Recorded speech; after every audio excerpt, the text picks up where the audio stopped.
ఓం శ్రీ గురుదేవాయ నమః. ఓం సల్లక్షణ సమారంభాం చిదానందేతి మధ్యమాం అస్మదాచార్య పర్యంతాం వందే గురు పరంపరాం. ఓం గీతామృత మహోదధయే నమః. ఓం గీతామృతాస్వాద ఆనందాయ నమః.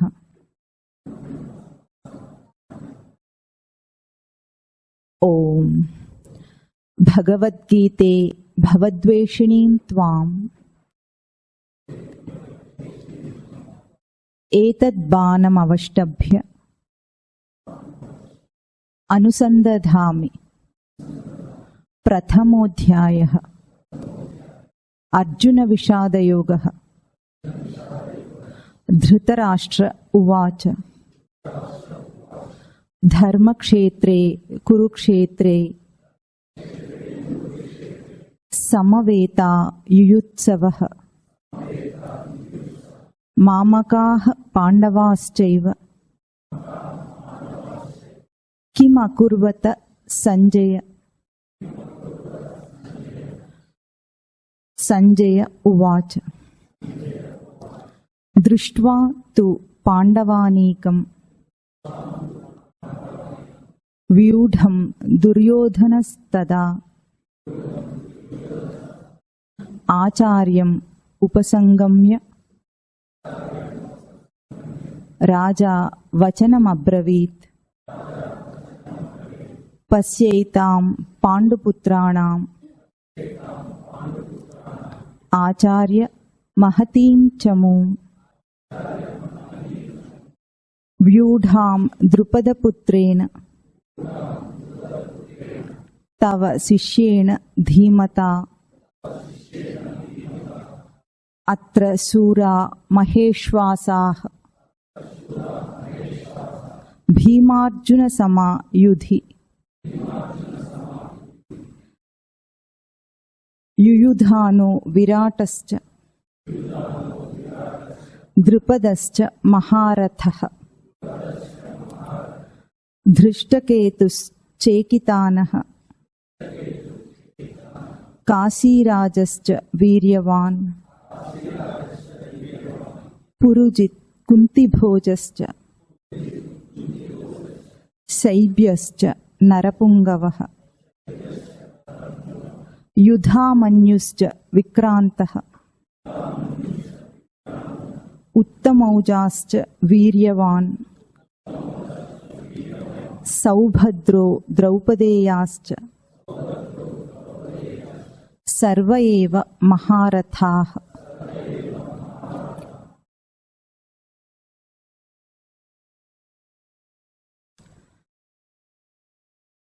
మహాభారతంలో ఈ కురు సంగ్రామం జరగటానికి గల కారణాలు, ఎటువంటి పరిస్థితుల్లో ఎటువంటి స్థితిగతుల్లో ఇంత మహా సంగ్రామం జరగవలసి వచ్చిందో ఆ కథ యొక్క తత్వ సందర్భమును మననం చేస్తున్నాము ప్రథమాధ్యాయంలోని శ్లోకములతో పోల్చుకొని. కురు సంగ్రామం ఇది మహాభారత కథలో ఎక్కడో ఎప్పుడో జరిగింది కాదని, తత్వ సందర్భం అంటే మన జీవితంలో మనం నిత్యం చేస్తున్న ఒక పోరాటం. ఇది ప్రతి మానవుడికి జరుగుతున్న పోరాటంగా దీన్ని అన్వయించుకొని మనం ఎప్పుడైతే మననం చేస్తామో అప్పుడు అది మనకు ఈ బోధ అంటే ఏ గీతామృతం అయితే ముందుకు రాబోతుందో, అంటే భగవద్గీతలో 701 శ్లోకాలు. మొదటిది ధృతరాష్ట్ర ఉవాచ, మిగతాదంతా సంజయుడు అర్జునుడు పలుకగా 2వ అధ్యాయం 11వ శ్లోకం నుండి స్వామి యొక్క అసలైన బోధ మొదలైంది. అంటే శ్రీ భగవాన్ ఉవాచ బోధ మొదలైంది 2వ అధ్యాయం 11వ శ్లోకం. అప్పటిదాకా ఇన్ని శ్లోకాల్లో ఏం చెప్పారంటే ఈ బోధనంతా కూడా మనం ధారణ చేయటానికి ఎటువంటి అర్హతలు ఏముండాలో మన జీవిత స్థితిగతుల్లో మనం అన్వయించుకోవటానికి ఒక కథా సందర్భాన్ని చూపిస్తుంది భారత కథ. ఇందులో అది మనం మననం చేస్తున్నాము. ముందుగా ఏమన్నారు, హే సంజయ, ధృతరాష్ట్రుడు అడుగుతున్నాడు. ఎవరిని అడుగుతున్నాడు? సంజయుడిని అడుగుతున్నాడు. మనం సంజయ పాత్ర గురించి చెప్పుకోవటం దాటేశాం పోయినసారి. ఇక్కడ సంజయుడు ధృతరాష్ట్రుడిని అడుగుతున్నాడు. ఒక ఆశ్చర్యం చూడండి, ధృతరాష్ట్రుడేమో పుట్టుగుడ్డి. సంజయ పాత్ర ఎటువంటిది మీకు అందరికీ కథలో తెలిసే ఉంటుంది. సంజయుడికి అక్కడ దివ్య దృష్టి ఇచ్చారు. దివ్య దృష్టి ఎవరిచ్చారు? వ్యాస భగవానుడు ఇచ్చాడు. ఎందుకంటే ధృతరాష్ట్రుడు గుడ్డివాడు కనుక ఆ కురుక్షేత్ర యుద్ధానికి వెళ్ళలేకపోయాడు. అక్కడ ఏం జరుగుతుందో ఎప్పటికప్పుడు తెలియాలని అది చెప్పటానికి సంజయుడికి దివ్య దృష్టిని ఇచ్చాడు. ఏదో ఒక వ్యక్తికి ఇచ్చేశాడు దివ్య దృష్టి అంటే తీసుకోవడానికి పాత్రత కూడా ఉండాలి. ఇక్కడ ఆ రెండు పాత్రలు ఏం సూచిస్తాయంటే, ఒకటేమో గుడ్డితనం, పుట్టుగుడ్డితనం అంటే కంటి ఎదురుగా ఉన్నదాన్ని చూడలేని ఒక స్థితి. ఇంకొకటేమో దివ్య దృష్టి అంటే ఎక్కడో జరుగుతున్న దాన్ని కూడా ఇక్కడే ఉండి దివ్య నేత్రంతో చూడటం. అంటే మనిషి యొక్క రెండు సంభవములు, మనిషికి రెండు తేజస్సులు ఉన్నాయి. పుట్టుగుడ్డిగా కూడా ఉండొచ్చు. ఎప్పుడు కామం చేత మోహాంధుడైతే, మోహం చేత అంధుడైతే వాడు గుడ్డివాడితో సమానం. అంటే స్థితిగతులను, మన జీవితంలోనే జరుగుతున్న స్థితిగతులను అర్థం చేసుకోలేడు, కథగానే చూస్తాడు, మోహంలో ఉంటాడు. ఇక్కడ ధృతరాష్ట్రుని పాత్ర అట్లాగే కొడుకుల మీద వ్యామోహం చేత అధర్మానికి పాల్పడ్డాడు ధృతరాష్ట్రుడు. అదే సమయంలో సంజయుడు అంత గొప్పగా కూడా మన దృష్టి ఎదుగగలదు. అంటే ఎక్కడో ఉన్న దాన్ని కూడా తనకంటే దూరంగా, అంటే రహస్యంగా ఉన్న దాన్ని కూడా మన జీవిత సంఘటనల్లోనే ఏం జరుగుతుందో దాన్ని తత్వపరంగా గుర్తించగల సమర్థత కూడా సంజయుడికి ఉంది. ఆ సంజయ లక్షణం కూడా మనలోనే ఉంది. అంటే భారత కథలోని అన్ని పాత్రలు మనవే. ఇన్ని పాత్రల్లో చిత్రీకరించిన ఒక సినిమా చూపించినట్లు, అంటే మనని మనమే ఒక సినిమా ద్వారా చూసుకుంటే ఎట్లా ఉంటుందో అట్లా చిత్రీకరించారు. చాలా గొప్ప విశేషం అది. సంజయ పదానికి అర్థం ఏమిటి? సమ్యక్ జయతి అంటే స్పష్టంగా జయించే లక్షణం. ఏమిటి? నీ జీవితంలోనే రహస్యంగా దాగి ఉన్న ఒక తత్వ సందర్భాన్ని నువ్వు చూడు. అసలు ఏం జరుగుతుందో చూడలేకపోతున్నాం మనం.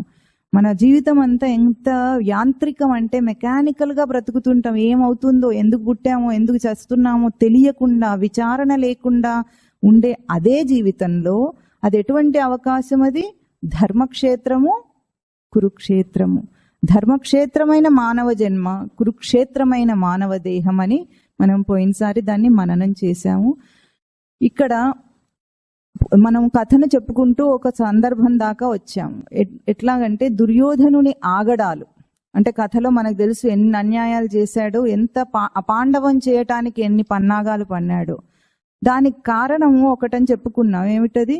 ఎవరు దుర్యోధనుని ఆగడాలకు కారణం అని చెప్పుకున్నాం?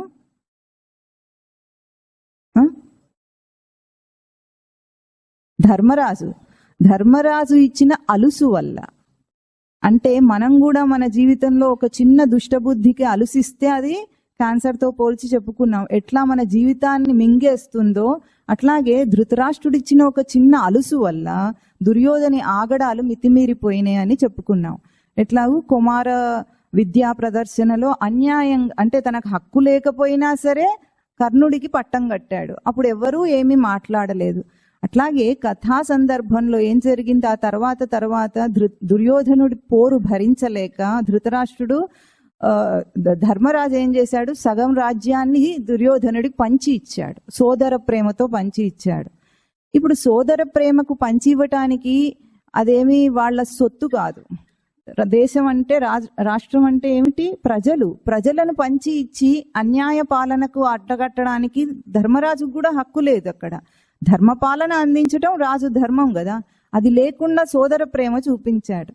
ఇప్పుడు మన జీవితాల్లో మనం ఎట్లా చేస్తున్నామో ఆ సగం రాజ్యాన్ని ఇవ్వటం అనేది అర్థం చేసుకుందాం.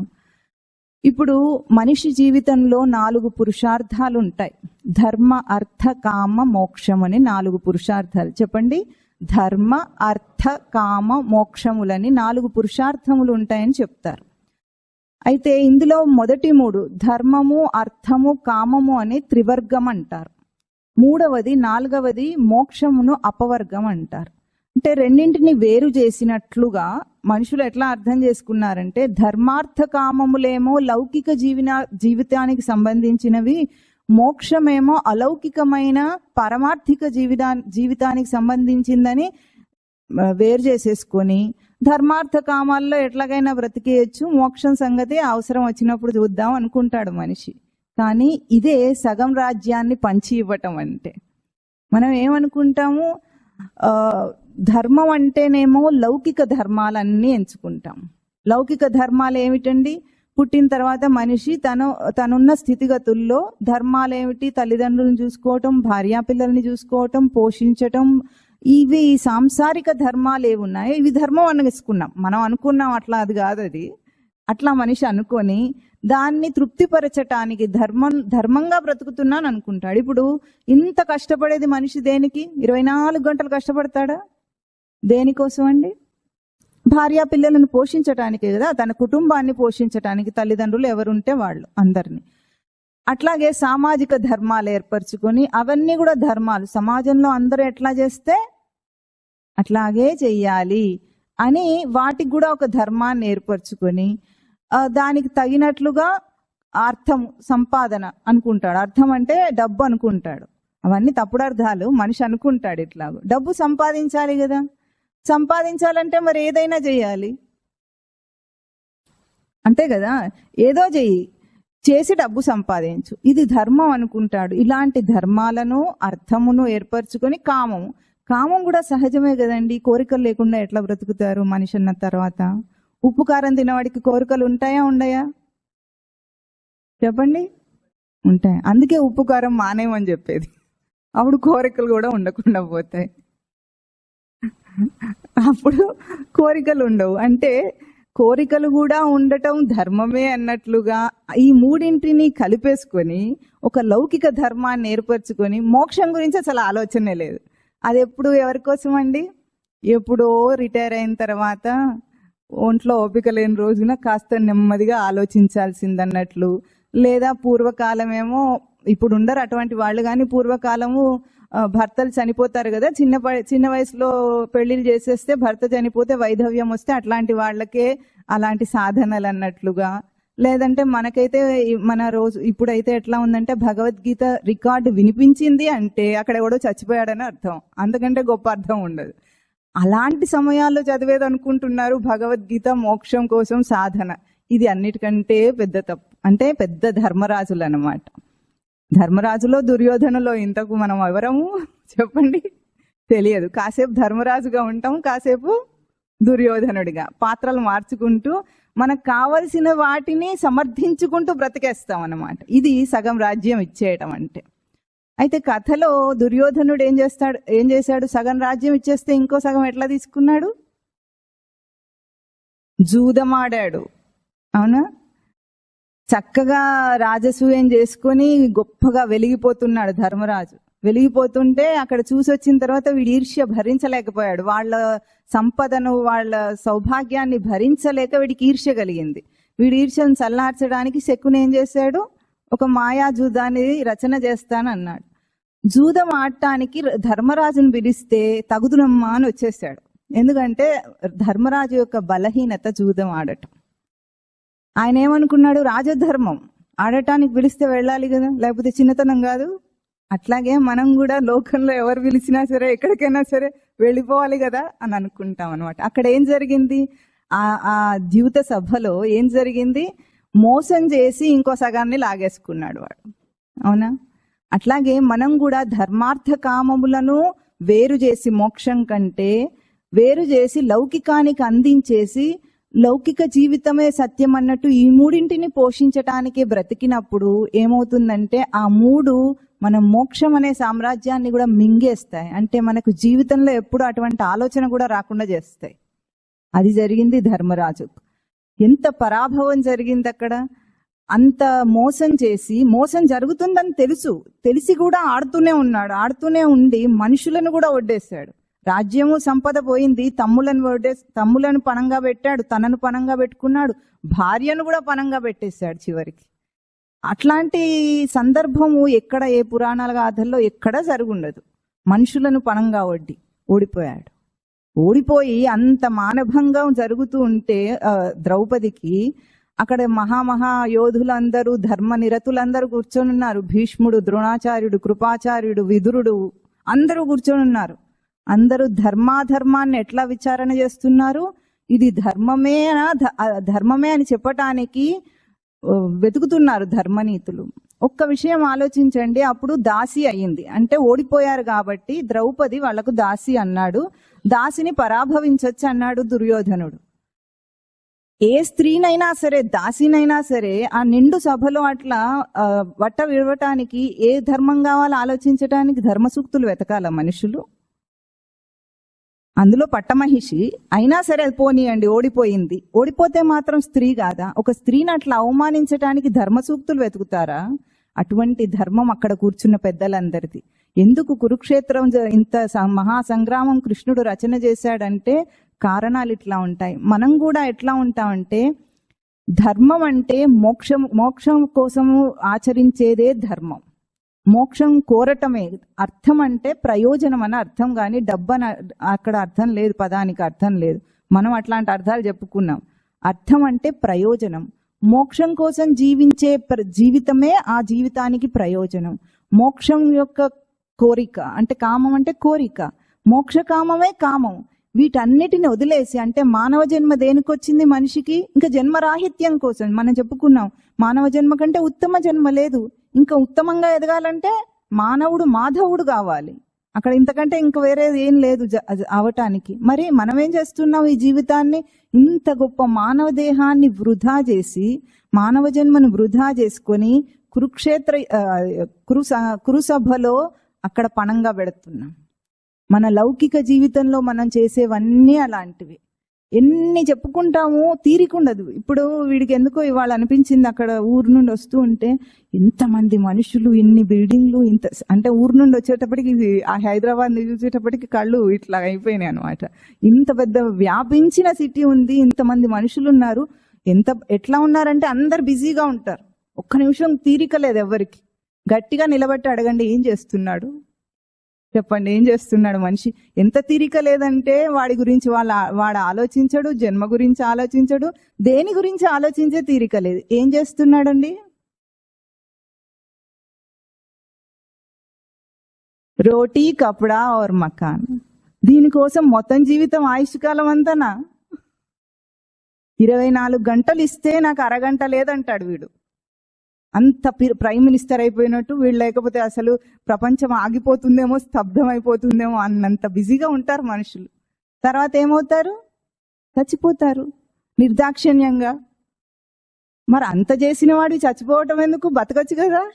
బతుకు కోసం కష్టపడి చచ్చిపోతున్నాడే. అంత తెలివి లేకుండా మోక్షాన్ని వదిలేస్తున్నాడు కదా. తెరవబడిన ముక్తి ద్వారం మానవ జన్మ అంటే. అట్లాంటి దాన్ని వృధా చేసుకుంటున్నాము. కొన్నిసార్లు దుర్యోధనుడిగా, కొన్నిసార్లు ధర్మరాజుగా, రెండూ చేసుకుంటూ మనమే ఆట ఆడుకుంటున్నాం మన జీవితంతో. అంత పరాభవం జరిగిన తర్వాత ఏదో ద్రౌపది శాపానికి భయపడి ధృతరాష్ట్రుడు అన్ని తిరిగి ఇచ్చేశాడు. అంత చెల్లు మీరు అయిపోయింది, వెళ్ళిపోండి అన్నాడు.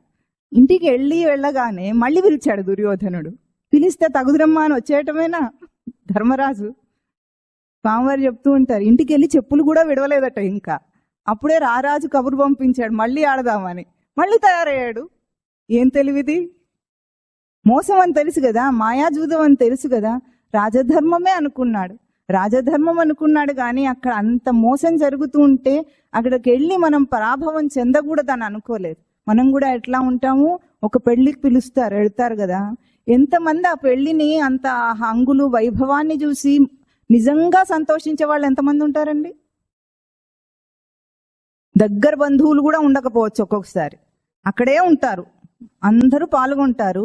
కొంతమంది ఈర్ష్యతో చూస్తారు, అసూయతో చూస్తారు, ఇంకో కొంతమంది వంకలు పెట్టడానికి చూస్తారు. నువ్వు ఎన్ని మర్యాదలన్నా చెయ్యి, ఇది చేయలేదు వాడు, అది చేయలేదు వీడు, ఇంత చేశాడు, డబ్బంతా అది పారబోసు. ఇప్పుడు మనం తిట్టించుకోవడానికి పిలిచామో, ఈర్ష్య కోసం పిలిచామో, వాళ్ళని ఏదైనా సంతోష పెట్టడం కోసం పిలిచామో?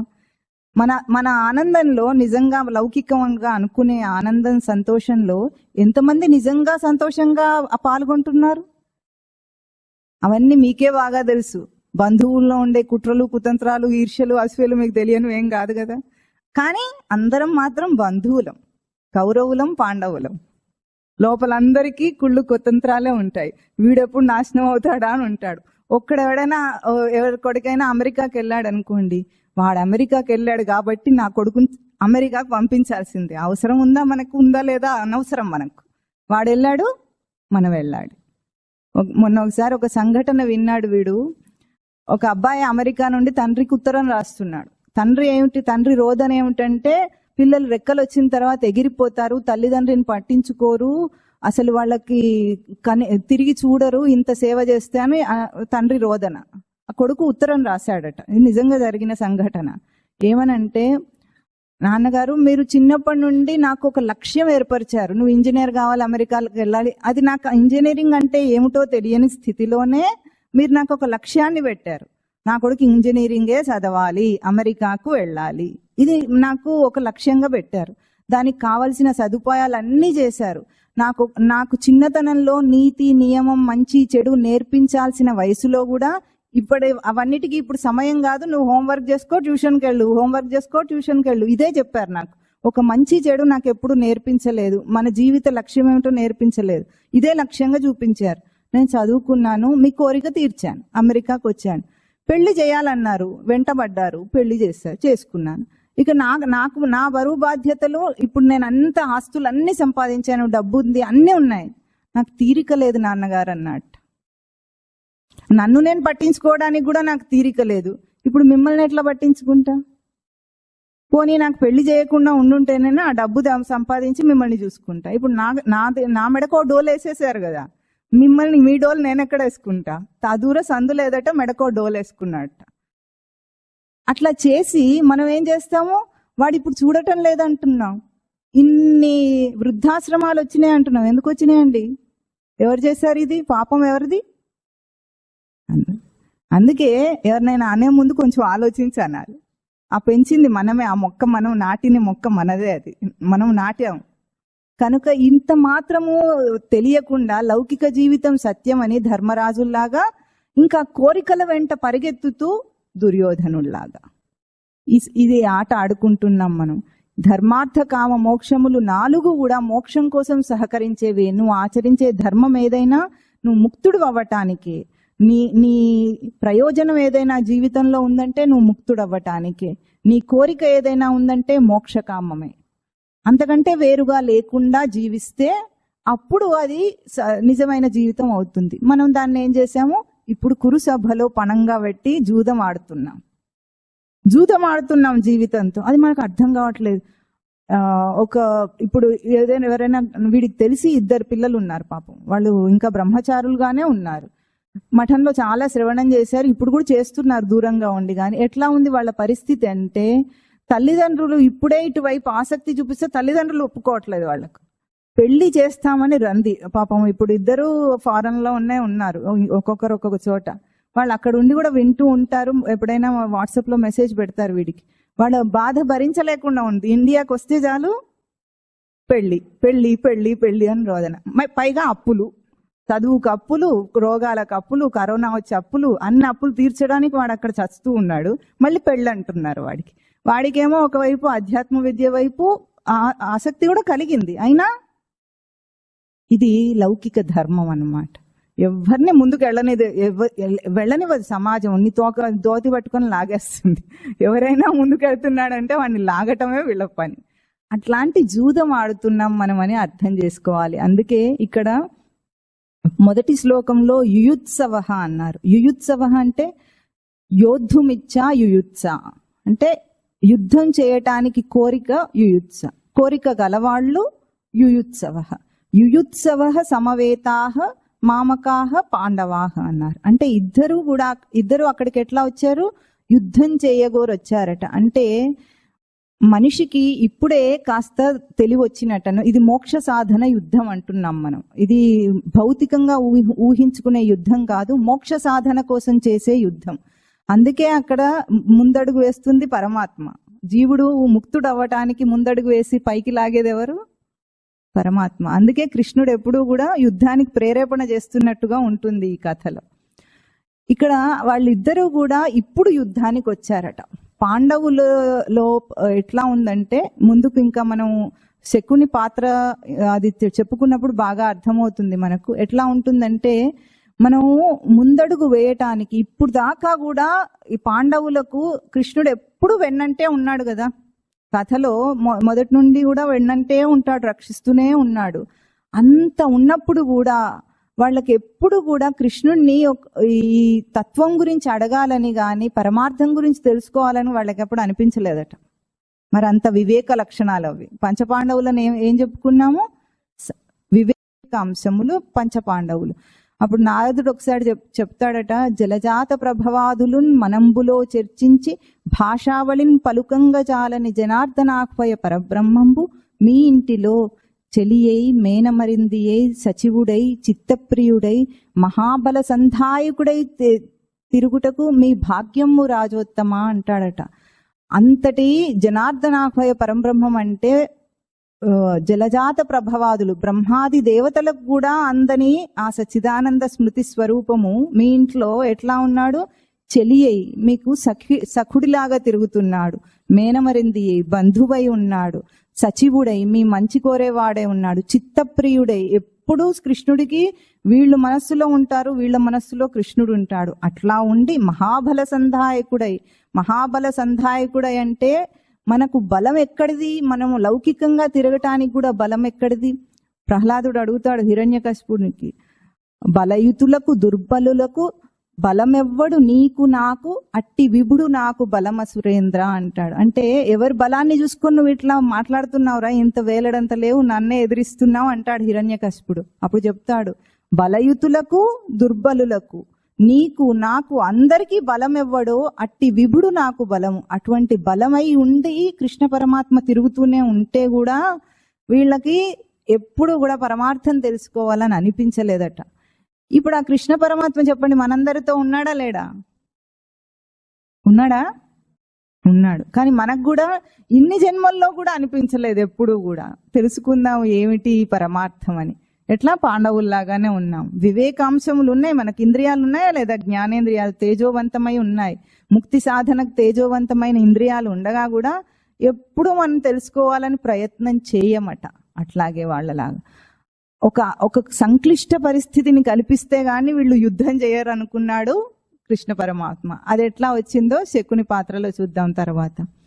ఇప్పుడు తర్వాత ఏమంటున్నారు? తర్వాత శ్లోకానికి వెళ్తే యుద్ధానికి ఇప్పుడు సంసిద్ధులయ్యారు మొత్తానికి. ఎట్లాగో అట్లా యుద్ధం దాకా లాక్కొచ్చాడు స్వామి వాళ్ళని. ఇప్పుడు ఏమంటున్నారు?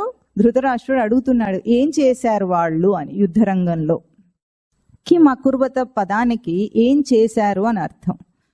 ఏం చేశారు అని ఎట్లా అడుగుతున్నాడు? మొదట్లో అడిగితే ఏం చేస్తున్నారు అని అడగాలి, కానీ చేశారు అని అడిగారు. దానికి కూడా ఒక కారణం ఉంది.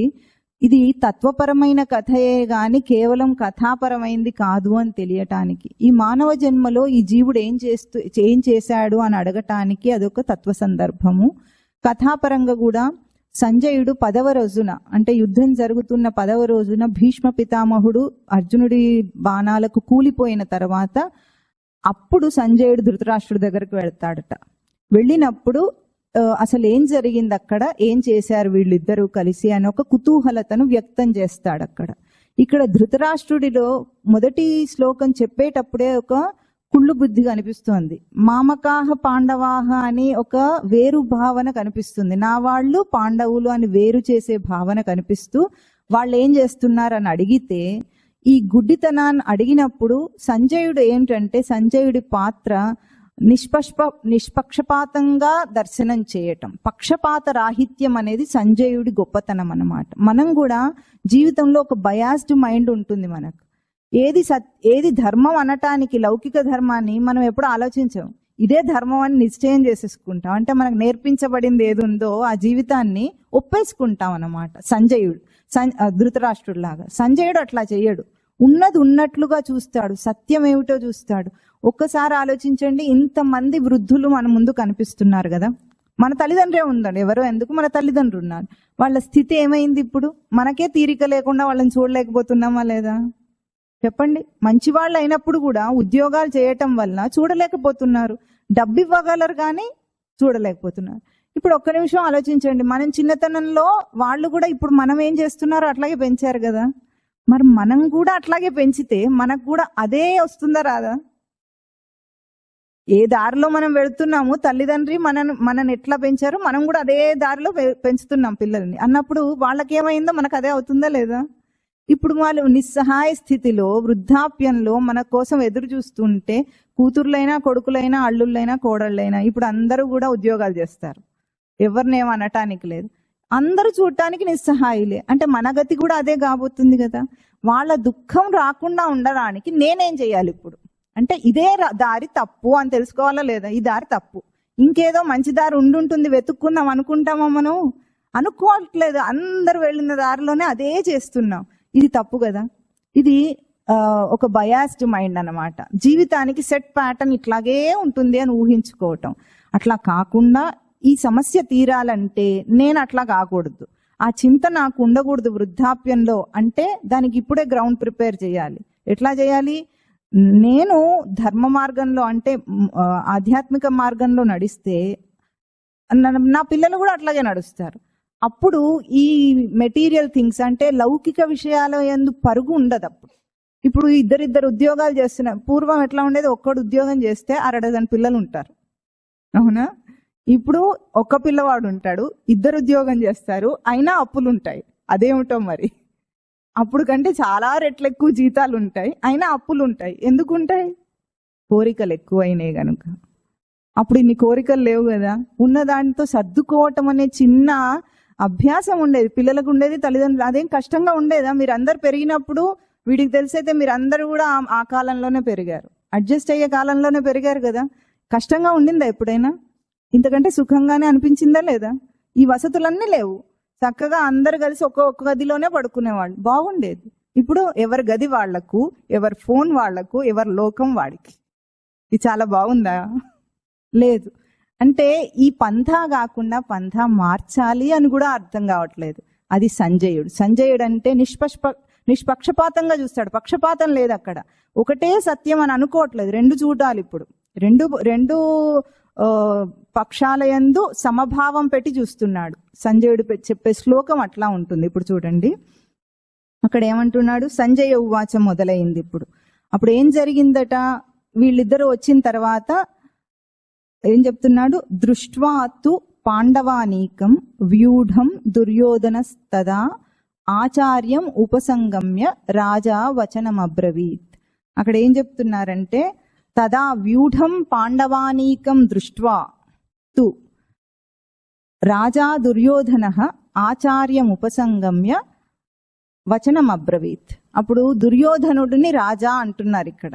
ఎందుకు రాజు? అటేమన్నా రాజా కాదు, అయినా సరే ధృతరాష్ట్రుని ప్రతినిధిగా అక్కడ నిలబడ్డాడు కాబట్టి రాజా దుర్యోధనః అంటున్నారు. అతను ఏం చేశాడంట అంటే పశ్య కాదు, దృష్ట్వా, దేన్ని చూశాడట? దేన్ని చూశాడు? వ్యూఢం పాండవానీకం. వ్యూఢం పాండవానీకం. అనీకం అంటే సైన్యం, వ్యూఢం పాండవానీకం అంటే పాండవుల సేనను చూశాడు. అది ఎట్లా ఉంది? వ్యూఢం అంటే వ్యూహాకారంగా ఉందట. ఆ వ్యూహం అంటే ఏమిటో చెప్పుకుందాము. చూసి అప్పుడు ఆచార్యం ఉపసంగమ్య, ద్రోణాచార్యుడి దగ్గరికి వెళ్ళి వచనం అబ్రవీత్, ఈ మాటలని చెప్పాడట. అంటే ఏమిటో చెప్తాం. ఇప్పుడు ఇక్కడ చెప్పటంలో సంజయుడు పక్షపాతం లేకుండా ఏం చేస్తున్నాడంటే, దుర్యోధనుడు అని చెప్పటంలో తర్వాత శ్లోకాల్లో కూడా ఎట్లా వస్తుంది? నా వాళ్ళు నీ వాళ్ళని చెప్పలేదు, ఎవరెవరు ఉన్నారో వాళ్ళని చెప్పాడు. కౌరవులు పాండవులు అని చెప్పటంలో ఇక్కడ ఏం చెప్పాడు? దుర్యోధనుడు అక్కడ పాండవానీకమును చూసి, అంటే పాండవుల సేనను చూశాడట. చూసిన తర్వాత ఏమైందో ఈ శ్లోకం చెప్తుంది. వ్యూహాకారంగా ఉన్నదట. అంటే వ్యూహం అంటే పద్మ వ్యూహం అనే పేరు మీకు అందరికీ తెలుసుంటుంది. చక్ర వ్యూహం, పద్మ వ్యూహం, గరుడ వ్యూహం అని వ్యూహాలు ఉంటాయి. యుద్ధంలో ప్రతిరోజు కూడా ఇరుపక్షాలు ఒక్కొక్క రకమైన వ్యూహాన్ని పన్నుతాయట. అవి ఆ కాలంలో ఉండేవి. ఆ వ్యూహాకారమైన ఆ పాండవుల సేనను చూసేటప్పటికీ దుర్యోధనుడికి ఎటువంటి భావాలు కలిగినాయో ఇక్కడ చెప్తారు. ఆ వ్యూహం ఏమిటంటే, యుద్ధంలో మొదటి రోజు పాండవ సేన వజ్ర వ్యూహాన్ని పన్నిందట, కౌరవ సేననేమో సర్వతోముఖ వ్యూహాన్ని పన్నిందట అని చెప్తారు. అంటే ఏమిటో అర్థం చేసుకుందాం. వ్యూహం అంటే ఒక ప్యాటర్న్ గా, ఇప్పుడు రోజుల్లో చెప్పుకోవాలంటే ఆ సైన్యాన్ని ఏర్పాటు చేస్తారు. అదే ఆకారంలో నడుస్తుంది. ఇప్పుడు పద్మ వ్యూహం అన్నాం అనుకోండి, పద్మ ఆకారంలో ఉంటుందేమో, మనకు తెలియదు కదా, అవన్నీ యుద్ధ నైపుణ్యం మనకు తెలియదు. కానీ చక్ర వ్యూహం అంటే చక్రాకారంలో ఉంటుంది. ఇప్పుడు పాండవులది ఎట్లా ఉందట వ్యూహము? వజ్ర వ్యూహం అట. వజ్ర వ్యూహం అంటే వజ్రం యొక్క లక్షణం ఏమిటండి? దృఢత్వం, హార్డెస్ట్ ఆఫ్ ది మెటీరియల్. దానికి జియాలజీ ప్రకారంగా హార్డ్నెస్ 10 అంటారు, అంటే హైయెస్ట్ హార్డ్నెస్. దాన్ని దేని చేత కూడా భేదించలేనిది వజ్రం. అంటే ఒక భేదించలేని వ్యూహాకారంలో పాండవ సైన్యం ఆ రోజు ఉంది. కౌరవ సైన్యం ఏ వ్యూహంలో ఉంది? సర్వతోముఖ వ్యూహం అంటున్నారు. సర్వతోముఖం అంటే అన్ని వైపులా కూడా ముఖము, అన్ని వైపులా వ్యాపించింది అని. దీనికి అర్థం చేసుకుంటే పాండవులు వివేక లక్షణాలని చెప్పుకున్నాం మనం. గుర్తున్నాయా మీకు? ఒకసారి గుర్తు చేసుకుందామా? పాండవుల లక్షణాలు గుర్తు చేసుకుందామా? ఏది చెప్పండి? ధర్మరాజు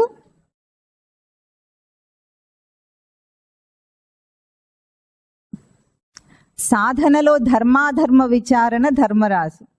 ఇవి మీరు గుర్తుపెట్టుకోవాలి, ఎందుకంటే ముందుకంతా ఇవే మనం వాడుకుంటాం. ధర్మరాజు అనకుండా ఇంకేమనాలి అప్పుడు?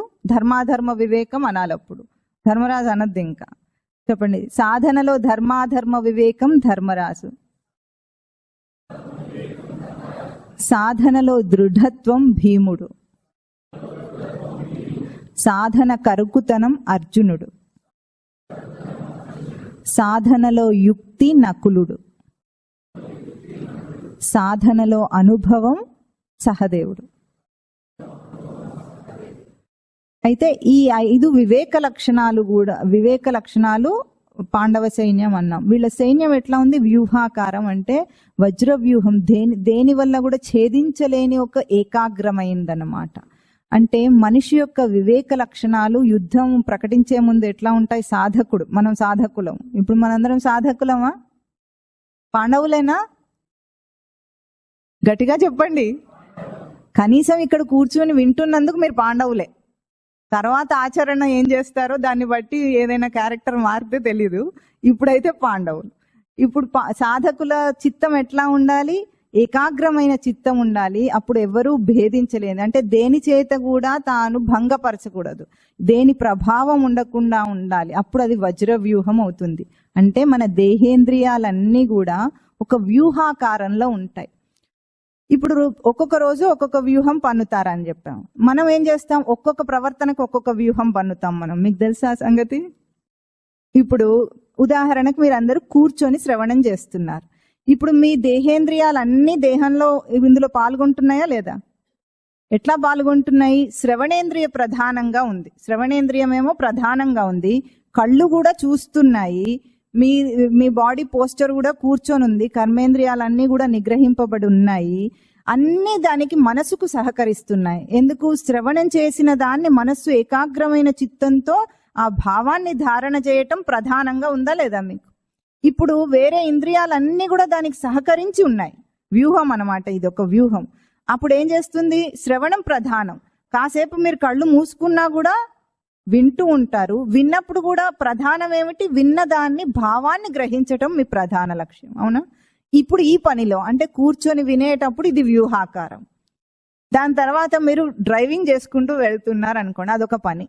అక్కడ ఎట్లా ఉంటుంది మీ వ్యూహాకారం? శ్రవణేంద్రియ ప్రధానంగా ఉంటుందా, చక్షురింద్రియ ప్రధానంగా ఉంటుందా? అక్కడ ముందు ట్రాఫిక్ ని చూడటం అనేది ప్రధానం. తర్వాత కాళ్ళు చేతులు ప్రధాన పాత్ర వహిస్తాయి. ఇప్పుడు బండి మీద వెళ్ళినా సరే, కారులో వెళ్ళినా సరే ఎట్లా ఉంటుంది? స్టీరింగ్ ని పట్టుకోవాలి. ఇక్కడైతే హ్యాండిల్స్ పట్టుకొని ఏం చేస్తారు? అక్కడ బ్రేక్, క్లచ్ అన్నీ బ్యాలెన్స్ చేసుకోవాలి. అవునా? ఇప్పుడు చక్షురింద్రియము, ఇందులో కర్మేంద్రియాలైన కాళ్ళు చేతులు కూడా ఉన్నాయి. కానీ శ్రవణేంద్రియం కూడా పనిచేయాలి లేదా? హారన్ వినాలా లేదా ఎవడైనా కొడితే? అంటే అన్ని ఇంద్రియాలు ఉన్నాయి, కొన్ని ప్రధాన స్థానంలో ఉన్నాయి. అట్లాగే ఒక్కొక్క పని చేసేటప్పుడు ఏ ఇంద్రియాలను మనం ప్రధాన స్థానంలో నిలిపాలో ఆ వ్యూహాకారంలో రోజు మీరు వ్యూహం పన్నుతున్నారా లేదా? ఇంతకు మనకు తెలియదు, కానీ మనం చేస్తున్నాం. అంటే మానవ దేహంలో ఇంద్రియాలన్నీ కూడా ఒక వ్యూహాకారంలో రచన చేసుకోగల తేజస్సు ఉంది వాటికి. అది మానవ జన్మ యొక్క తేజస్సు. ఇదే కుక్కకుంటుందా? కుక్క కూడా రోడ్డు మీద వెళ్తుంది, దానికి శ్రవణేంద్రియం పనిచేయదు అసలు. మనం హారాన్ని కడితే అది పోదు, నువ్వు ఆగు అంటుంది, కానీ నేనైతే నెమ్మదిగా వెళ్తాను. అది ఎట్లా వెళ్తుందంటే ఈ రాచబాట నా కోసమే ఉందన్నట్టు, నేను రాచకార్యం మీద వెళ్తున్నాను అన్నట్టు నాలుక బయటికి చేసి మరీ ఊగుకుంటూ వెళ్తుంది. దానికి ఇవన్నీ లేవు. మనిషి అట్లా వెళ్తాడా? వెళ్ళడు. అంటే మనకున్న తేజస్సు, ఇంద్రియ తేజస్సు దానికి లేదు. ఎందుకు? మనం మనస్సును, బుద్ధిని అక్కడ నిలిపి విచారణ చేసి వివేకంతో ప్రవర్తిస్తాం. దానికి ఆ వివేకం లేదు. ట్రాఫిక్ సెన్స్ ఉందా లేదా మనకు? ట్రాఫిక్ లో మనం ఎందుకు ట్రాఫిక్ రూల్స్ పాటిస్తామండి? యాక్సిడెంట్ కాకుండా ఉండటానికి. యాక్సిడెంట్ అయితే ఏమవుతుంది? మన ప్రాణం పోతుంది, ఇంకో ఎదుటివాడి ప్రాణం కూడా పోతుంది. అవి రెండింటిని రక్షించటానికి మనం ట్రాఫిక్ రూల్స్ ఎట్లా పాటిస్తామో అట్లాగే జీవితంలో మనం ప్రవర్తించేటప్పుడు ఈ ఇంద్రియాలన్నిటి కూడా నిగ్రహించుకొని మనం దీన్ని అనుసరిస్తున్నాం. మనం ఏమి ఇప్పుడు చేయక్కర్లేదు, గుర్తించండి చాలు. మీరు ఆల్రెడీ చేస్తున్నారు అదంతా. ఇట్లా తెలివి లేకుండా ఎవ్వరు ఉండరు కదా. అంటే ఈ పద్మ వ్యూహాలు, చక్ర వ్యూహాలు పన్నటం మనకు వచ్చా రాదా? ఇందాక మనం ఏమన్నాం? మనకు తెలియదు అన్నాం. కావాలనే వీడు ఆ మాట అన్నాడు. ఎందుకంటే అక్కడ ఎట్లా చేయాలో తెలియదు, ఇక్కడ ఎట్లా చేయాలో బాగా తెలుసు. సాధకుడికైతే ఇంకా బాగా తెలుస్తుంది. అంటే గబుక్కున ఏదైనా ఇక్కడ కూర్చొని ఆకలేసింది అనుకోండి, చిన్నపిల్లల్ని తీసుకొచ్చాం, వాడు ఏమంటాడు? ప్రవచనం జరుగుతుందని ఊరుకుంటాడా? వాడు ఏమంటాడు? నాన్న ఆకలేస్తుంది, నాన్న ఆకలేస్తుంది అంటాడా అనడా? వాడికి తెలివి లేదు కాబట్టి అంటాడు. మనకు ఆకలేస్తే మనం ఏం చేస్తాం? ఇక్కడ ఉన్నప్పుడు ఆకలేస్తే తినేస్తారా? తినరు, నిగ్రహించుకుంటాం. అవునా? అంటే నిగ్రహం ఎక్కడుండాలో, ఎట్లా ప్రవర్తించాలో ఇవన్నీ మనకు బాగా తెలుసు కనుక మనం ఎప్పుడూ కూడా ఈ వ్యూహాకారాన్ని పన్నుతున్నాము, యుద్ధం చేస్తున్నారా? ఎవరు గెలుస్తున్నారు? కౌరవులా, పాండవులా? చూద్దాం ఎంత పాండవులు గెలుస్తారో. వచ్చే కొన్ని శ్లోకాల్లో తర్వాత మన శత్రువుల గురించి చెప్తారు. ఇవాళ మన అంటే పాండవుల గురించి కనుక పెద్దగా ఉండదు, శత్రువుల గురించి చెప్పినప్పుడు చెప్పండి అవన్నీ. ఇప్పుడు అప్పట్లో దాచుకోండి వాటిని. ఇప్పుడు ఏమంటున్నాడు? దుర్యోధనుడికి అక్కడ భయం కలిగింది. ఏం భయం కలిగిందంటే దుర్యోధనుడు ఎవరు? మర్చిపోయారా? దుర్యోధనుడు ఎవరు? కామాదుల రాజు. అంటే కామక్రోధ లోభ మోహ మద మత్సరములు అనేవి చెప్పుకున్నాము, వాటికి రాజు దుర్యోధనుడు. ఇప్పుడు దుర్యోధనుడికి భయం కలిగిందట పాండవ సేనను చూసేటప్పటికి. ఎట్లా? కామాదులు ఎప్పటి నుండి ఉన్నాయంటే మనకి 84 లక్షల జీవరాశుల జన్మల నుండి కామం ఉందా లేదా? కోరికలు ఉన్నాయా లేదా? ఆహార, నిద్ర, భయం, మైథునాలు 4 కోరికలు ఉన్నాయి. అప్పటి నుండి ఉన్నాడు. కానీ పాండవ సైన్యం మాత్రం మానవ దేహంలోనే వచ్చింది. అంటే ఒక వివేకము, దాన్ని నిగ్రహించుకోవటం, ప్రవర్తించటం అనేది ఇప్పుడే వచ్చింది. కొత్తగా ఈరోజు మానవ జన్మలో ఈ తేజస్సు చూసేటప్పటికి వీడికి భయం కలిగిందట. ఏమిటి తేజస్సు? ఇదివరకు ఎన్నడూ నేను 84 లక్షల వేరే జన్మల్లో చూడలేదే, ఇప్పుడు ఏం తేజస్సు ఇది? నాతో పోరాడటానికి వచ్చాయని చెప్తున్నాడు. ఇంకా అక్కడ రెచ్చగొడుతున్నాడు అన్నమాట. ఎవరిని? దుర్యోధనుడిని, అదే ద్రోణాచార్యుడిని రెచ్చగొడతాడు. ఆచార్యుడి దగ్గరికి వెళ్ళి ఏమంటున్నాడు? ఇప్పుడు రెచ్చగొట్టడానికి తర్వాత శ్లోకం చెప్పుకుందాం మనం. అక్కడ ఇది భయం కలిగింది వాడికి. ఎందుకు కలిగింది? ఈ తేజస్సు ఇదివరకు ఎన్నడూ చూడలేదు. ఎట్లాంటి తేజస్సు ఇది అంటే నన్ను నాశనం చేసే తేజస్సు ఇది. నన్ను నాశనం చేయడానికి, కామాన్ని ఎదిరించటానికి ఈ జీవుడికి అంత తేజస్సు వచ్చింది అని చూశాడు. ఇప్పుడు తర్వాత శ్లోకం ఏం చెప్తున్నారు? పశ్య ఏతాం పాండుపుత్రాణం ఆచార్య మహతీం చమూం వ్యూఢాం ద్రుపదపుత్రేన తవ శిష్యేన ధీమత. ఏమంటాడు? ఆచార్య ద్రోణాచార్యుడి దగ్గరికి వెళ్ళి చెప్తున్నాడు, ధీమత తవ శిష్యేన ద్రుపదపుత్రేన వ్యూఢాం పాండుపుత్రాణం ఏతాం మహతీం చమూం పశ్య. చాలా గొప్పగా చెప్తున్నాడు. ఏమిటంటే ఈ వ్యూఢము, ఈ వ్యూహాకారం ఎవరి చేత చేయబడిందో తెలుసా అని అడుగుతున్నాడు. ఎవరు చేశారు దీన్ని? ద్రుపదపుత్రుడు. తవ శిష్య, నీ శిష్యుడైన ద్రుపదపుత్రుడు. ఎందుకంటే ఈ కథలో పాండవులు, కౌరవులు ఇద్దరు కూడా ద్రోణాచార్యుడి దగ్గరనే విలువిద్య నేర్చుకున్నారు కదా, ఇద్దరు ఆయన శిష్యులే. తవ శిష్యేన అంటున్నాడు అంటే నీ శిష్యుడైన ద్రుపదపుత్రుడు అని చెప్పాడు అన్నమాట. ఇప్పుడు పాండవులు కౌరవులు ఇద్దరూ కూడా ఒకే చోట నేర్చుకుంటారు అనటానికి మన జీవితంతో పోల్చుకొని ఎట్లా చెప్పుకుంటామంటే, ఇప్పుడు మనలో ఉన్న వివేకాంశములు కామాదులు రెండూ కూడా ద్రోణాచార్యుడి శిష్యులు అన్నమాట. అంటే మనం ఎట్లా, ఇప్పుడు ఒక జ్ఞాని ఉన్నాడు అనుకోండి, సాధకుడై జ్ఞాని అవుతాడు తర్వాత. ఆ జ్ఞాని కూడా పూర్వము విద్యాబుద్ధులు ఎవరి దగ్గర నేర్చుకుంటాడు? స్కూల్లోనే కదా. అంటే అజ్ఞాని ఏ స్కూల్లో చదువుతున్నాడో, లౌకిక బుద్ధి ఉన్నవాడు ఏ స్కూల్లో చదువుతున్నాడో, జ్ఞాని కూడా అదే స్కూల్లో డిగ్రీలు చదువుతాడు, లౌకిక విద్యలన్నీ నేర్చుకుంటాడు. కానీ ఆ తర్వాత వాటిలోనే పరమార్థమును తెలుసుకొని ఈ విద్యను దేనికి ఉపయోగిస్తాడు?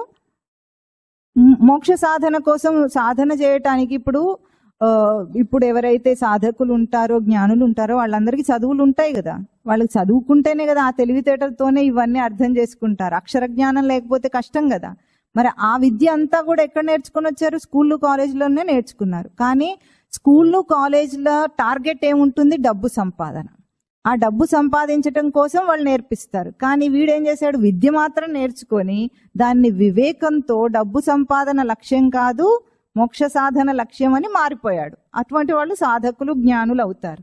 అంటే ఇప్పుడు పాండవులు కూడా ద్రోణాచార్యుడి దగ్గర విలువిద్య నేర్చుకున్న ధర్మాన్ని రక్షించటం కోసం వాళ్ళు వాడుతున్నారు, అధర్మం కోసం దుర్యోధనుడు వాడుకుంటున్నాడు, వీళ్ళ కౌరవసేన అంతా వాడుకుంటున్నారు. విద్య మాత్రం ఒకటే. నువ్వు దేనికి వాడతావు అనేది తర్వాత. నీకు ఇచ్చిన విద్య ఒకటే, ఒక చోటే నేర్చుకుంటారు అందరూ. కానీ దాన్ని ఎట్లా వాడుకుంటున్నావు నువ్వు? చదువు విద్య దదాతి వినయం అంటారు. అంటే విద్యతో వినయం రావాలి, సంస్కారం రావాలి. ఇప్పుడేమొస్తుంది? పిల్లలకు అహంకారం వస్తుంది. వాడిని గట్టిగా పలకరిస్తే ఇంగ్లీష్ గడగడ మాట్లాడలేడు, కానీ వీడికి తెలుగు మాత్రం రాదు. తెలుగు రానట్లుగా అన్ని ఇంగ్లీష్ పదాలతోనే మాట్లాడుతుంటాడు. గట్టిగా మొత్తం ఇంగ్లీష్లోనే మాట్లాడమని అడగండి, చస్తే రాదు వాడికి. డిగ్రీలు ఏమో పెద్ద పెద్ద ఉంటాయి, చిన్న చిన్న లెక్కలకు కూడా క్యాలిక్యులేటర్ కావాలి వాడికి. ఇంకా ఇప్పుడు ఘోరాతి ఘోరం ఏమిటంటే పిల్లలకు ఈ ఏదైతే ఇవి వచ్చినాయో, సెల్ ఫోన్లు వచ్చిన తర్వాత స్పెల్లింగ్లు రావు వాళ్ళకు. ఇంగ్లీష్లో స్పెల్లింగ్లే రావు. ఏమనంటే గూగుల్ చెక్ చేస్తానంటాడు, గూగుల్లో కొడతాడు, గూగుల్ చెప్తుంది, వీడు రాసేసుకుంటాడు. వీడి సొంత తెలివితో ఆలోచించి అనేది పోయింది. 2 రెండ్ల 4 అనటానికి కూడా క్యాలిక్యులేటర్ అంటాడు వాడు. అది ఆలోచించండి. చాకలవాడు నయం కదా, చాకలవాడు గబగబా లెక్కలు చెప్పేస్తాడు.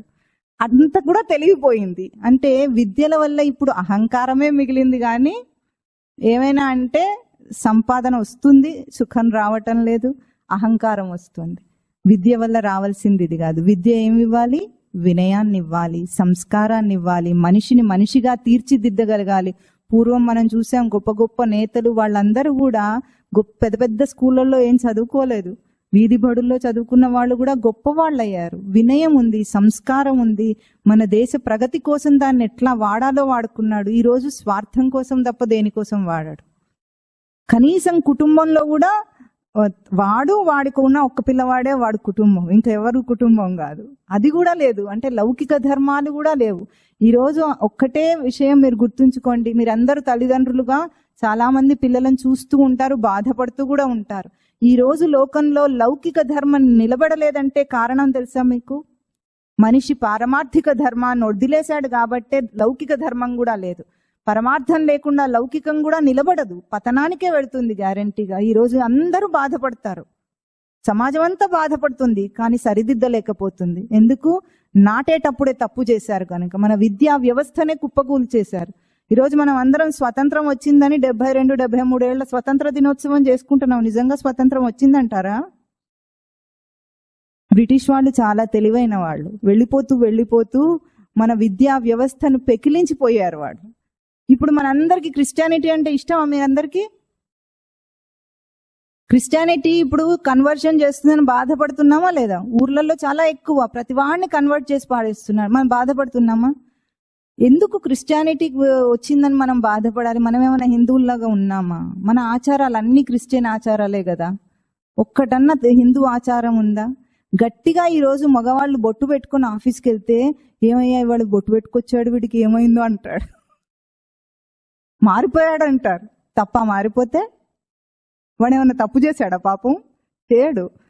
బొట్టు పెట్టుకొని వచ్చాడు, ఈ మధ్య ఏమో సత్సంగత్యాలు ప్రవచనాలు అంటున్నాడు, ఏమైపోతాడో ఏమో అంటారు. ఏమవుతాడు? బాగుపడతాడు కొంచెం. దాన్ని ఎట్లా చూస్తారంటే సమాజం చేయకూడని పని చేస్తున్నట్టు చూస్తారు. ఇప్పుడు మనం అందరం ఇళ్లలో క్రిస్టియానిటీని ఎంతగా పాటిస్తామంటే అందరూ ప్యాంట్ షర్ట్లు వేసుకుంటారు. అది క్రిస్టియన్ కల్చరా, హిందూ కల్చరా అండి? హిందూ సంస్కృతి అది? చెప్పండి. కాదు. మనం ఎంత అడాప్టేషన్లో ఉన్నామంటే ఇది కాక ఇంకేముంది అనుకుంటున్నాం ఇప్పుడు. అంటే మన పునాదులను మొత్తం తీసేశాడు, తుడిచిపెట్టేశాడు బ్రిటిష్ వాళ్ళు. ఇప్పుడు టీ కాఫీ ఎవరిదండి? హిందువులకు లేదు టీ కాఫీ. అంటే భారతీయులకు లేదు, హిందువులే కాదు, భారతదేశంలోనే లేదు. వాడు కావాలని ఫ్రీగా టీ పోసి మనకు అలవాటు చేసిపోయాడు వాడు. ఎందుకో తెలుసా మీకు? భారతీయులు చాలా తెలివైన వాళ్ళని వాడికి ముందే కనిపెట్టాడు. ముందు వీళ్ళని పతనం చేయాలంటే వీళ్ళ సంస్కృతిని నాశనం చేస్తే వాళ్ళు పతనం అవుతారని వాడికి తెలుసు. అందుకే వీళ్ళ తెలివిని తగ్గించటానికి టీలు కాఫీలు అలవాటు చేశాడు. ఫ్రీగా ఇచ్చేవాడట. ఫ్రీగా ఇస్తే మన వాళ్ళు ఫినాయిల్ అయినా తాగేస్తారు కదా. 1+1 అంటే కొనేస్తారు అవసరం లేకపోయినా సరే. ఈ షాపింగ్ మాల్స్ చూసారా, వాళ్ళ తెలివితేటలు చూసారా? మీరు కాఫీ పొడి కొనడానికి వెళ్తారు అనుకోండి, పక్కకి ఎన్నో ఉంటాయి, అన్ని ఆఫర్లోనే ఉంటాయి. ఇదేమిటి అదేమిటి అని ఒక గంట సేపు అక్కడ అన్నీ చూసుకొని బుట్టంతా నింపుకొని వస్తాడు వీడు. వీడికి కావాల్సింది ఏమిటి? అట్లాగే మన సంస్కృతిని అంతా పాడు చేశాడు బ్రిటిష్ వాడు. ఇప్పుడు మనం నిజంగా హిందువులమా? కాదు. ఒక్కరైనా ఇంట్లో కింద కూర్చొని తింటారా పద్మాసనం వేసుకొని? అసలు ఇట్లా కూర్చోవటం వస్తుందా మనుషులకి ఇప్పుడు? ఇది దేహానికి సహజ స్థితి, ఆసన సిద్ధి అంటారు. కదలకుండా పద్మాసనం వేసుకొని కూర్చోగలగటం అనేది దేహానికి సహజం. మొబలో మేము ఉండే ఇంట్లో ఒక ఆయన, ఆ ఇల్లు గల ఆయన్నే మాకు ఇచ్చిన, అది ఉండటానికి ఏర్పాటు చేసిన ఆయన.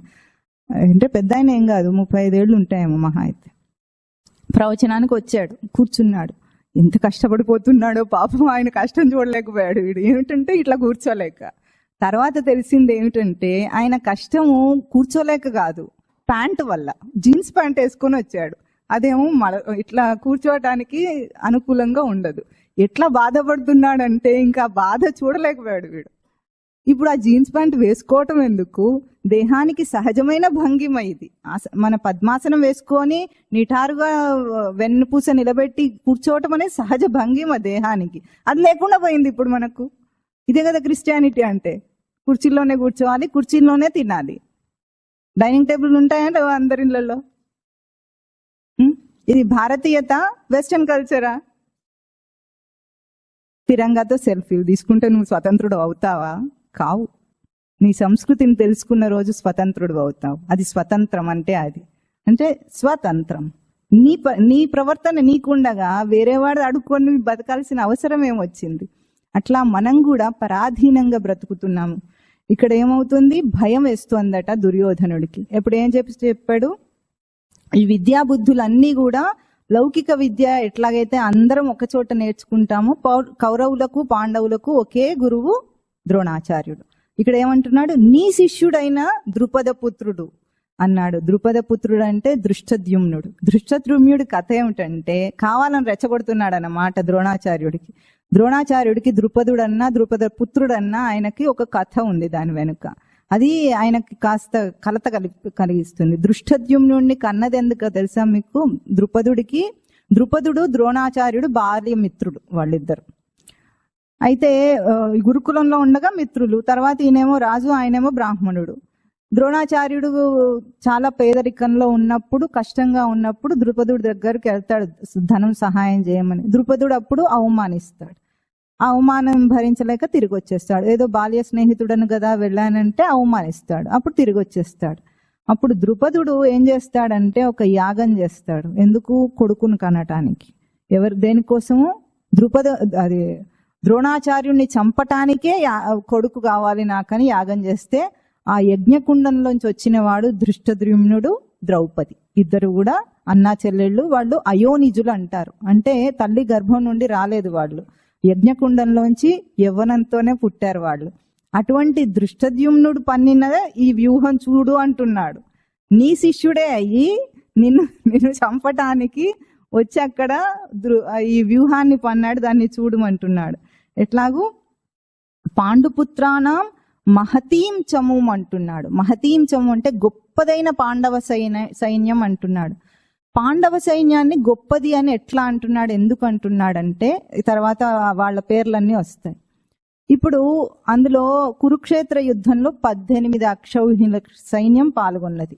అందులో 7 అక్షౌహిణులేమో పాండవులు, 11 కౌరవులు. ఎవరు గొప్ప?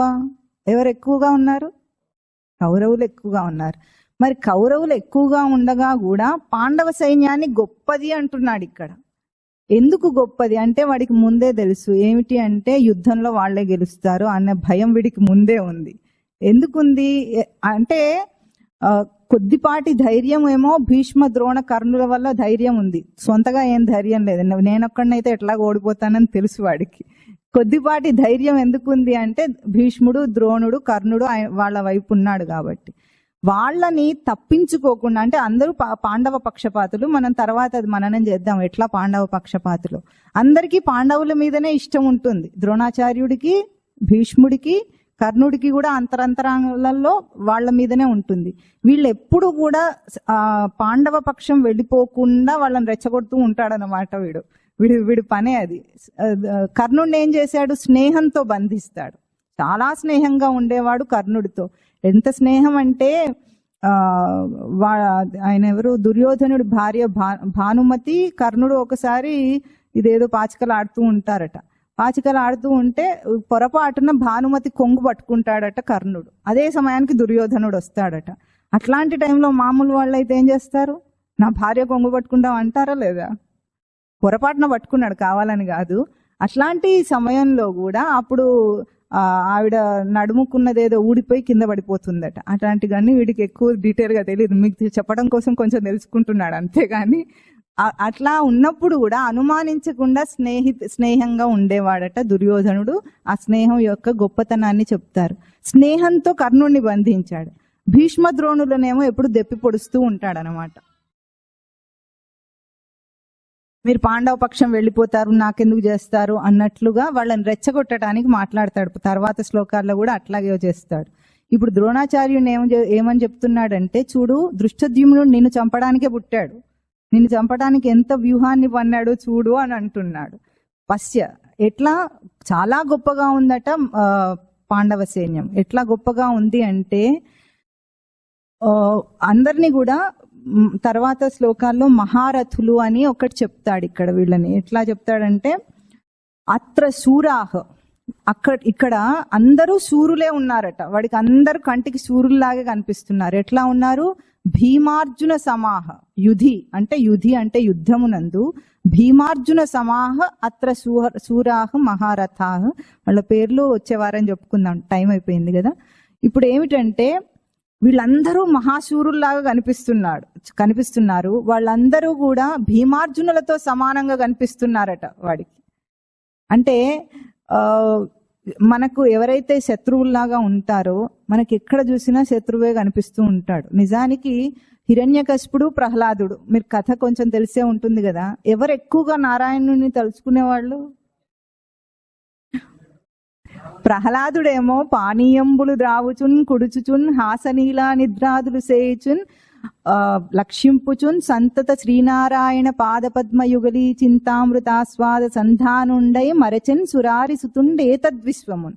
ఆయన ఏ పని చేస్తున్నా కూడా నారాయణున్నే తలుచుకుంటూ ఉండేవాడట. తింటున్నా, తాగుతున్నా, ఆడుకుంటున్నా, హాసలీలా నిద్రాదులు పడుకున్నప్పుడు కూడా. ఇదైతే భక్తుడికి సహజమే, భక్తుడు ఎట్లాగూ చేస్తాడు. హిరణ్యకశిపుడు కూడా అట్లాగే చేసేవాడు.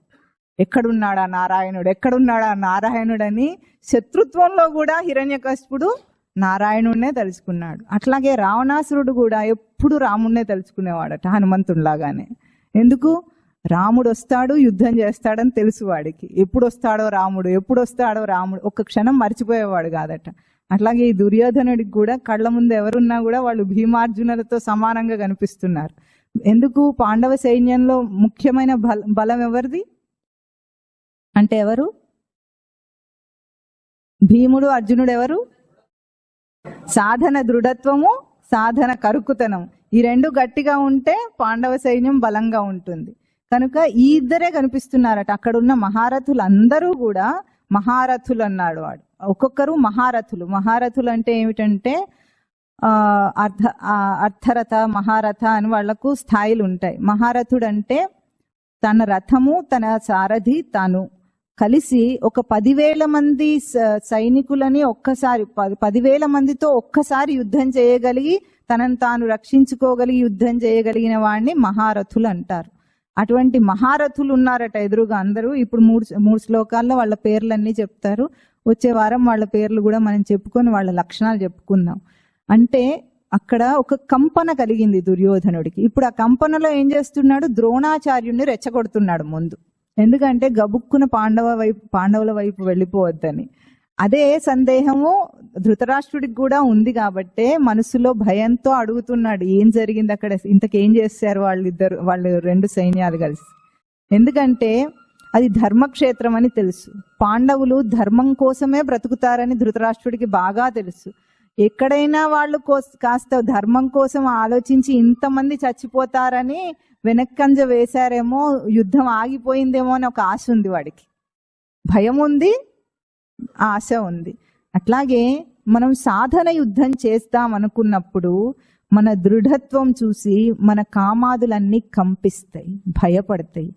ఎందుకు మనం ఎట్లా ఉంటామంటే, ఇప్పుడు ఒక నియమాచరణ చేయాలనుకోండి, నిగ్రహం అన్నది మనం ఎప్పుడైతే కూర్చుకుంటామో మన దేహేంద్రియాదులన్నీ కూడా దానికి సహకరిస్తాయి, గ్యారెంటీ అది మాత్రం. ఉదాహరణకు చెప్పాలంటే, మామూలుగా ఎక్కువగా టీ కాఫీలకు ఎందుకు చెప్తామంటే, అది సాధారణంగా తప్పు అని ఎవరు అనుకోరు. మంచిదే చెడని ఆలోచించకుండా అందరికి ఉండే అలవాటు కాబట్టి ఎక్కువగా టీ కాఫీ చెప్పుకుంటాం. ఎందుకు, టీ తాగకపోతే, కాఫీ తాగకపోతే పొద్దున్నే మనకేం కావాలి చెప్పండి, ఏం తాగుతారు అందరూ? అందరూ మానేశారా ఏమిటి? మంచిదే, ఎవరెవరు మానేస్తారో చెప్పండి, చాలా సంతోషం. టీ తాగకుండా రోజు గడవదు, ఉత్తేజం వస్తుంది అంటారు. ఇంకా కూడా తిండి తినకపోయినా సరే టీ తాగేస్తే చాలా ఉత్సాహం వస్తుంది అంటారు. ఆ చాలా ఉత్సాహం వచ్చిన దాన్ని ఒకవేళ సాధకుడు ఎప్పుడైనా నియంత్రించాలనుకుంటే, ఇష్టంగా చేస్తే చాలా అవలీల చేసిన వాళ్ళు చాలా మంది ఉన్నారు. ఇష్టం లేదనుకోండి, తల బద్దలైపోతున్నట్టు అనిపిస్తుంటుంది వాళ్ళకి. అసలు ఇవాళ టీ తాగలేదు, తల బద్దలైపోతుంది. అసలు ఇవాళ టీ తాగలేదు, పనే తోచటం లేదు, పనే సాగటం లేదు అంటారా అనరా? ఇదంతా భ్రాంతి. మీరు నిజంగా తాగొద్దనుకుంటే అసలు మీకు ఆ ఆలోచన కూడా రాదు. ఇదేమిటంటే అటు ఇటు ఊగిసలాడేదన్నమాట. ఊగిసలాడుతూ ఉంటే అర్జునుడు లాగా తర్వాత ఊగుతాడు అర్జునుడు బాగా. నేను యుద్ధం చేయను, నేను అది చేయను, నేను ఇది చేయను అంటాడు. అర్జునుడు లాంటి వాడే అట్లాగంటాడు. అట్లా ఊగుతున్నారన్నమాట. లేదు అని సాధనలో దృఢంగా ఉన్నారనుకోండి, టీ కాఫీ భయపడిపోతాయి. ఎట్లా భయపడతాయి? దుర్యోధనుడు భయపడ్డట్టు భయపడిపోతాయి. మీ దగ్గరికి జోలికి కూడా రావవి, మీ ధ్యాసలోకి కూడా రావవి. కానీ మనమేమనుకుంటాము, అసలు చేయగలమా ఇవన్నీ? అసలు మనం చేయగలమా ఇవన్నీ? సామాన్యుడికి సాధ్యమేనా అని అనుకుంటాం. చేయగలగటమే సహజం, చేయకుండా ఉండటమే అసహజం. మనమేమో చేయటమే సహజము, చేయకుండా ఉండటం ఇప్పుడు ఏదో కొత్తగా చేస్తున్నట్టు అనుకుంటాం. పుడుతూ ఎవరైనా టీ తాగుతూ పుట్టారా? పుడుతూ సిగరెట్లు అలవాట్లు ఉంటాయా? పుడుతూ మందు తాగుతాడా? ఎప్పుడో పెద్దవాళ్ళం అయిన తర్వాత కదా వచ్చిన అలవాట్లు అవన్నీ. మరి అన్నేళ్ళు బ్రతికారా? ఇప్పుడు అంటే చిన్నపిల్లలు అన్ని చేస్తున్నారేమో కానీ మీరు చిన్నతనంలో టీలు తాగారా? వీడికి తెలిసైతే ఆ కాలంలో తాగేవాళ్ళు కాదు, అందుకే అడుగుతున్నా. తాగలేదు కదా. మరి 20 ఏళ్ల దాకా తాగకపోయి ఉండొచ్చు కదా. 20 ఏళ్ళు తల బద్దలైందా ఎప్పుడైనా? చెప్పండి. ఉత్తేజం లేదా? ఇప్పటికంటే కొంచెం ఎక్కువే ఉండుంటుంది అప్పుడు, ఉందా లేదా? కానీ మన భ్రాంతి ఏమిటంటే, అది అలవాటు అయిన తర్వాత దానివల్ల ఉత్తేజం వస్తుందని ఒక భ్రాంతిలో బ్రతుకుతాం. వద్దు అంటే చిటికలో పని, అట్లా ఆపేయచ్చు, అంతే, అయిపోతుంది. అది కదా కౌరవుల ఓటమి, పాండవుల విజయం అంటే. అది మనకు తెలియదు, మనమేమో కొంచెం సంకోచం ఉంటుందన్నమాట. మీకు తెలియని విషయం ఏమిటంటే, ఆ కోరిక ఇంకా సంకోచంగా ఉంది, ముందు దానికే భయం వేస్తుంది. తర్వాత అర్జునుడు భయపడ్డాడు, అది వేరే విషయం. కానీ ముందు ధృతరాష్ట్రుడు భయపడ్డాడు, దుర్యోధనుడు భయపడ్డాడు మన తేజస్సు చూసి. అంటే ఒక సాధకుడు తన సాధన నిశ్చయం చేసుకున్నాడంటే సృష్టి అంతా పులకిస్తుందట. ఒక్క జీవుడు ముక్తుడైతే ఒక్కడు. అందుకే తర్వాత చెప్తారు భగవద్గీతలో, మనుష్యాణం సహస్రేషు కశ్చిద్యతతి సిద్ధయే. కశ్చిత్, ఎవడో ఒక్కడు సిద్ధి కోసము ప్రయత్నం చేస్తాడు. అందుకే ఇక్కడ మొదలు పెట్టేటప్పుడు చాలా ఎక్కువ మంది వచ్చారు, తర్వాత తగ్గిపోతూ ఉన్నారు. మాకేం ఆశ్చర్యం కలగలేదు, ఎందుకంటే మనుష్యాణం సహస్రేష్ ఒక్కడే వింటాడని మాకు ముందే తెలుసు, కాబట్టి ఆశ్చర్యం ఏం లేదు. ఇంతమంది మిగిలారంటే ఓకే, క్వాలిటీ పీపుల్ ఇంత ఉన్నారని అర్థమైంది. లేకపోతే 100లో మొదలైంది కదా, మొదట్లో 500-600 మంది వచ్చారు, అందరూ తగ్గిపోయి ఇప్పుడు ఒక 130 దాకా కొంచెం కన్సిస్టెంట్గా ఉంటున్నారంటే వీళ్ళందరూ మనుష్యాణం సహస్రేషు అంటే కొన్ని వేల మందిలో మీరు అరుదైన వాళ్ళు మాత్రమే వింటారు, ఇంకా అరుదైన వాళ్ళు అయితేనే ఆచరిస్తారు. అది బోధలో ఎప్పుడైనా ఉంది. అట్లా సృష్టిలో ఒక్క సాధకుడైనా సరే సాధన దృఢత్వంతో నిలబడితే సృష్టి అంతా సహకరిస్తుంది, కామములన్నీ కూడా భయకంపితులవుతాయి. మానవ జన్మ తేజస్సును చూస్తాయి. అవి అంటే మానవ యొక్క అత్యున్నత స్థితిని చూస్తాయి, మానవ దేహం యొక్క అత్యున్నత అచీవ్మెంట్. అంటే ఇప్పుడు ఎట్లాగైతే ఎవరెస్ట్ శిఖరం ఎక్కితే ఎట్లా గొప్పనో, తిరుపతి ఎక్కితే గొప్పన ఏమన్నా ఏం లేదు, ఎవరెస్ట్ ఎక్కితే గొప్ప అని ఎట్లా అనుకుంటారో లోకంలో సాధించిన సైంటిస్టులు వాళ్ళు వీళ్ళు డాన్సర్లు ఎంతోమంది ఉంటారు, వాళ్ళంతా మామూలు. వాళ్ళు తనను తాను తెలుసుకున్నవాడు ఎవరెస్ట్ ఎక్కినవాడు. అది అన్నిటికంటే ఎత్తైనది, మానవ జన్మ యొక్క పూర్ణమైన తేజస్సు అది. దాన్ని చూసి ఇప్పుడు దుర్యోధనుడు ఇక్కడ భయపడుతున్నాడు. భయపడి ద్రోణాచార్యుడిని ఆ ద్రోణాచార్యుడు వాళ్ళ కులగురువు గనుక ముందుగా వెళ్ళి ద్రోణాచార్యుడిని రెచ్చగొడుతున్నాడు, తర్వాత భీష్ముడిని కూడా రెచ్చగొడతాడు. అంటే భయపడిపోతాయన్నమాట కామాదులన్నీ. అది జరుగుతుంది. తర్వాత బలాబలాలు నిశ్చయం చేస్తాడు అక్కడ. నా బలం ఎంత, శత్రు బలం ఎంత. ముందు పాండవులు శత్రువులు కదా, శత్రు బలాన్ని చూపిస్తున్నాడు, వీళ్ళందరూ మహారథులు ఉన్నారు ఇక్కడ అని. తర్వాత కౌరవ బలాన్ని కూడా చూపిస్తాడు. అవన్నీ ఇప్పుడు మనం ఇవి ఇంత డీటెయిల్ గా ఎందుకు తెలుసుకుంటున్నామంటే అవి మనలోని లక్షణాలు. మనకేముంది మనకేం లేదు నిశ్చయం చేసుకోవటం. మన బలాబలాలు తెలిసిన తర్వాత భగవద్గీత ఏమైనా ఎక్కుతుంది. ఇప్పుడు మనం అంత బలాబలాలు తెలుసుకోకుండానే డైరెక్ట్ గా దూకామనుకోండి 2వ అధ్యాయంలోకి, ఏదో విన్నామా పోయినామా అన్నట్టుంటుంది, అదేదో పురాణం లాగా ఉంటుంది. అట్లా కాదు, ఆచరణకు సిద్ధం చేస్తుందని. కాబట్టి అందరూ కూడా శ్రద్ధగా ఈ లక్షణాలన్నిటినీ చూసి అవి మనలో ఎట్లా ఉన్నాయి అని తరచి చూసుకోవాలి. ఎందుకంటే ఇందాక చెప్పుకున్నట్టు ప్రతి ప్రవర్తన కురు సంగ్రామం, ప్రతి చిన్న ప్రవర్తన కురు సంగ్రామం. అక్కడ వివేకంతో నడుచుకుంటావా, విచ్చలవిడిగా ప్రవర్తిస్తావా, నీ ఇష్టం. అది మనకు జీవితం వదిలేసిన ఒక ఛాలెంజ్. కనుక ఇది తెలుసుకుంటూ చక్కగా అధ్యయనం చేసుకుంటూ భావయుక్తంగా చేసుకుంటూ అర్థం చేసుకుని ఆచరించటానికే భగవద్గీత. మీరు తెలుసుకొని మీ పిల్లలకు చెప్పాలి. చెప్తారా? సరే. ఓం తత్ సత్.